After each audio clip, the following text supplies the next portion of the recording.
আমরা আমাদের দেশে ৭৮তম স্বাধীনতা দিবস পালন করছি। হ্যাঁ, ঠিকই শুনেছেন, স্বাধীনতা দিবস। কিন্তু সেই ন্যূনতম স্বাধীনতাটুকু, আমাদের মৌলিক অধিকারটুকু কি আমরা পাচ্ছি? হয়তো না। না হলে আর.জি. কর মেডিকেল কলেজে যে পাশবিক ঘটনা ঘটেছে, বা বলা ভালো এখনো ঘটে চলেছে, তার সাক্ষী হয়তো আমাদের হতে হতো না।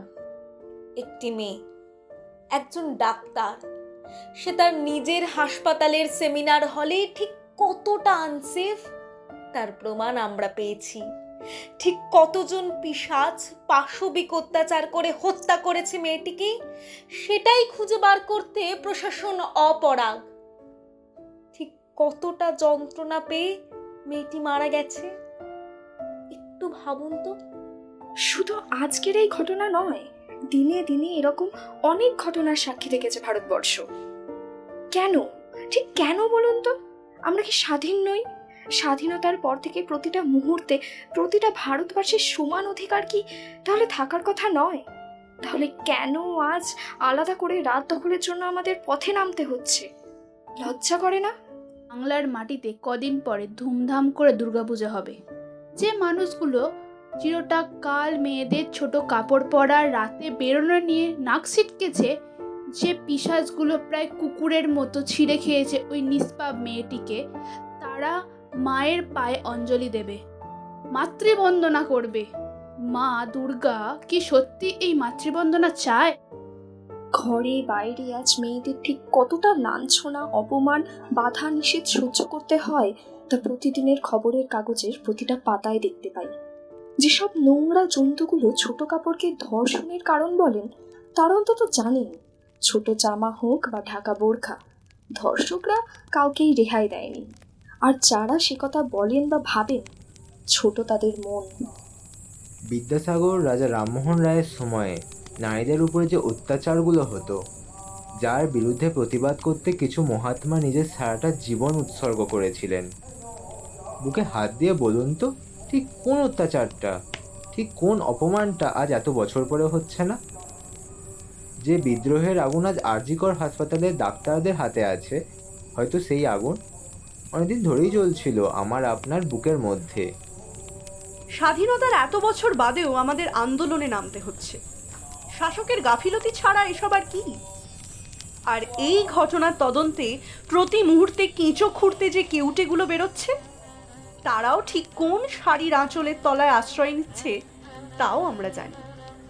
না হলে বিদ্রোহকারীদের উপর এরূপ হামলা এবং বাইরের সন্ত্রাসবাদীদের এলোপাথারি অত্যাচারে প্রশাসনের এরকম কিংকর্তব্য বিমূঢ় অবস্থা হয়তো হতো না। হয়তো তারা ঠিকভাবে নিজের কাজটুকু করলে আর চলে যেতে হতো না মৌমিতাদিকে। আজ যেসব মানুষরা মনুষ্যত্ব রক্ষার জন্য পথে নেমেছে, যারা আজও নিজের শিরদাঁড়ার জোরে দাঁড়াতে পারে, গর্জে উঠতে পারে, রাত্রি দখল করতে পারে, চাইলে স্বাধীনতা ছিনিয়েও নিতে পারে, নোংরা পক্ষপাত দুষ্ট শাসকের দিকে আঙুল তুলে বলছে যে বাংলা সাধারণ মানুষের, এ ভারত আম জনতার। প্রতিটা বাড়ির মা, বোন, বউ, কাকিমারা রাস্তায় নেমেছে। তারা পদে পদে বুঝিয়ে দিচ্ছে সাধারণ মানুষ পারে প্রতিবাদ করতে। আজ একটা মেয়ের নির্মম হত্যা নিয়ে চারিদিকে যে আন্দোলন চলছে, তাতে মিশতে চাইছে কিছু রাজনৈতিক দল। লাল, সবুজ, গেরুয়া নির্বিশেষে তাদের বয়কট করা প্রয়োজন। না হলে সাধারণ মানুষের এই আন্দোলন পরিণত হবে রাজনৈতিক দরজায়, ও তারপর সব ধামাচাপা পড়ে যাবে।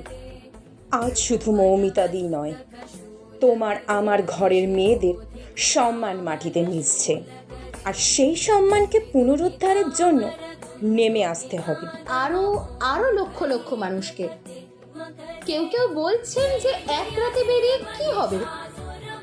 তাদের উদ্দেশ্যে বলি, রাজা রামমোহন রায় যেই দিন প্রথম একটা মেয়েকে চিতা থেকে টেনে নামিয়েছিলেন, সেই দিনও এমনই শুনেছিলেন। একজনকে বাঁচিয়ে কি আর হবে? বা বিদ্যাসাগর যেই দিন প্রথম বিধবা বিবাহ দিয়েছিলেন? সেদিনও তাকে শুনতে হয়েছিল, একজন বিধবার বিয়ে দিয়ে কি হবে? প্রশ্নগুলো বড় পুরনো। কিন্তু ইতিহাস সাক্ষী আছে যে তারপরে আর কি কি হয়েছে। একটি বারুদের স্তূপে আগুন ধরাতে একটি দেশলাই কাঠি যথেষ্ট।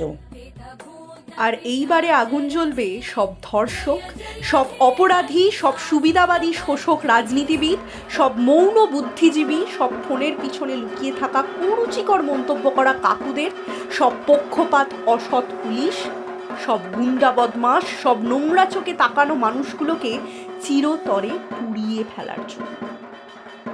এ আগুন জ্বলেছে, লক্ষ কোটি মশালে এ আগুন ছড়িয়ে পড়ুক ধীরে ধীরে চারিদিকে। নিয়ে আসুক পরিবর্তন। শুধু একটা রাত নয়, প্রতিদিন, প্রতি রাত এবং প্রতি মুহূর্তের দখল নিক মেয়েরা, সর্বোপরি সাধারণ মানুষরা। আর আজ যদি এ বাংলায় সুবিচার না আসে, তবে এ বাংলা মা দুর্গার পুজো করার যোগ্য। তাই তাই আমরা আছি।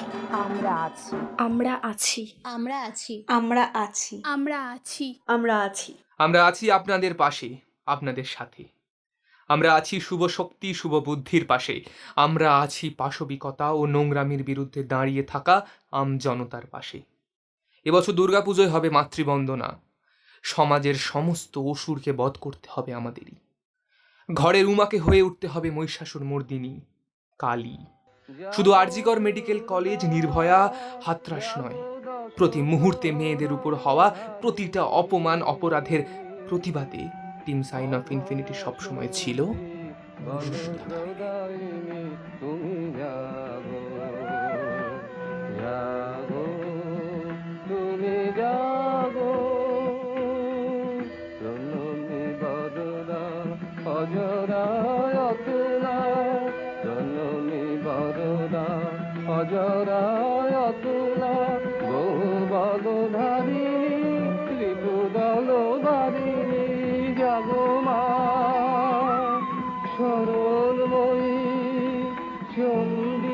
শঙ্করী জাগো জাগো মা জাগো আসুর বিনাশিনী তুমি জাগো জাগো দুর্গা জাগো দশ প্রহরধারিণী অভয়া শক্তি বল প্রদায়িনী তুমি জাগো